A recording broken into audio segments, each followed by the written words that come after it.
A Space Force comic book featuring POTUS, more hashtag MeToo news, and Samoans in California are singing to fight fires.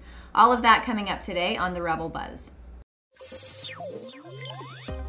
If you are a Trump supporter and a comic book person, or a graphic novel, are they the same? I don't know. Anyway, you are going to love this. Chuck Dixon is a comic book writer known for his work on the Marvel Comics character, the Punisher, the DC Comics characters Batman, Nightwing, and Robin, and his creation of the supervillain Bane.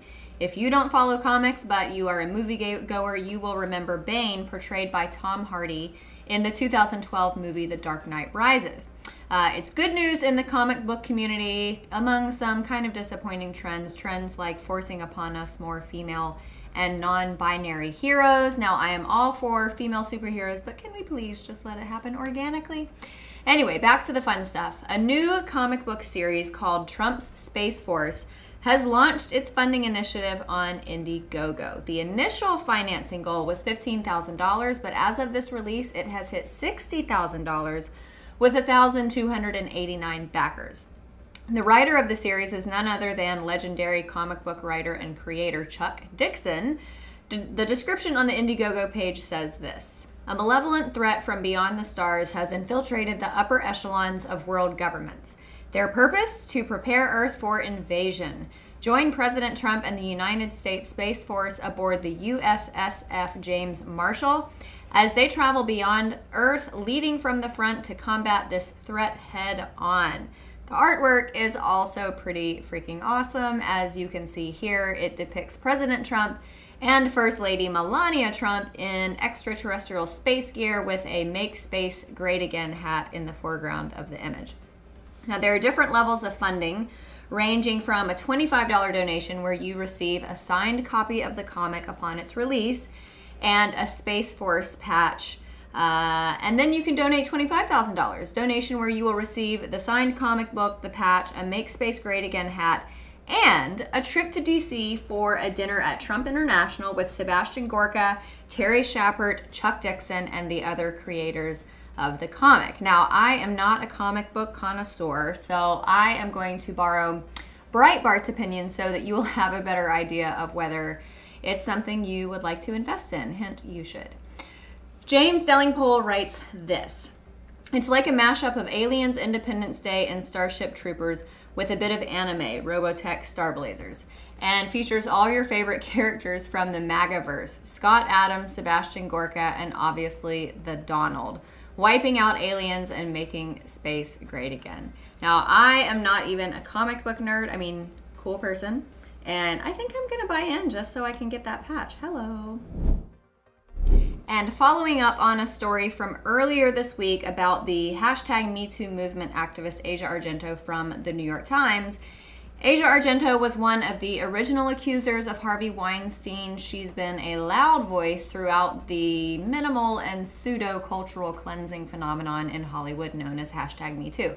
I say minimal and pseudo because to fully cleanse Hollywood, we would basically have to eliminate the whole industry and purge, I don't know, 99% of the people in it.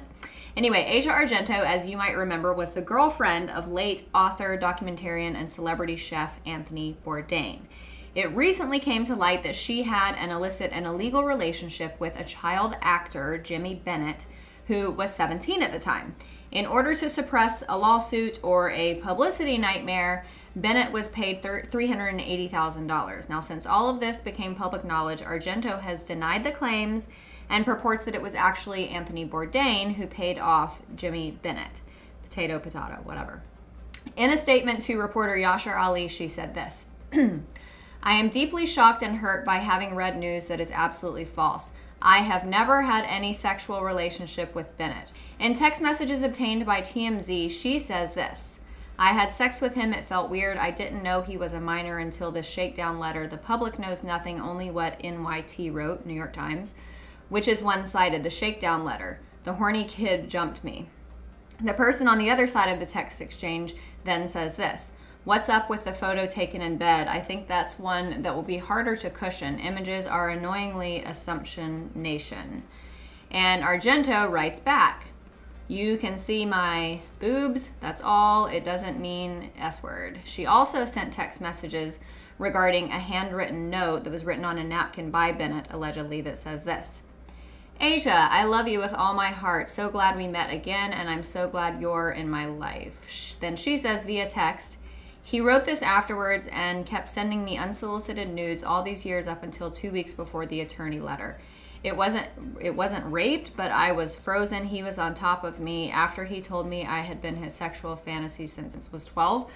So now she's alleging that this horny kid jumped her and was on top of her while she was frozen. Look, when you lie about one thing, it makes people question everything else that you say. You lied about whether you had a sexual relationship with this kid. So now that you're saying he forced himself upon you, it's gonna be a hard sell. Because I always like to close out the week with an uplifting story to send you into the weekend. I have, yes, a beautiful story. As you all know, we unfortunately are facing historic fires here in California, particularly the Carr Fire near Redding, California.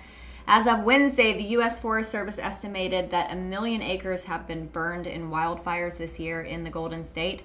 The Carr Fire specifically has burned about 229,000 acres and destroyed over 1,000 homes. But we are getting some help from around the world, specifically from American Samoa. When Jack Potter Jr., who is chairman of Redding Rancheria, received word that these men would be coming to help fight fires, he contacted neighboring tribes to see if they would be interested in helping him welcome these firefighters to California. Of course, they were absolutely elated to assist, and on August 14th, 22 firefighters from Samoa Unit 61 arrived. Not only were they blessed by the presence of other tribe members greeting them, but upon arrival, they felt so welcome and they were compelled to share their culture with the natives and gave an impromptu concert courtesy of these firefighters. The men broke out into song, a song that they say they routinely sing as a group while they are fighting fires.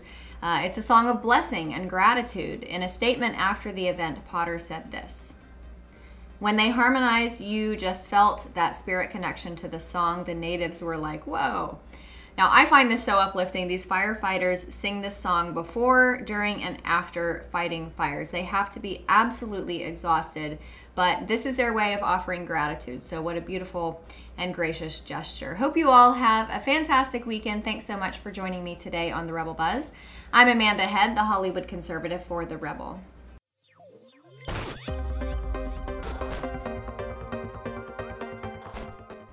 If you enjoyed my commentary and want to hear more from all of us here at The Rebel, subscribe to our premium content at www.therebel.media/shows.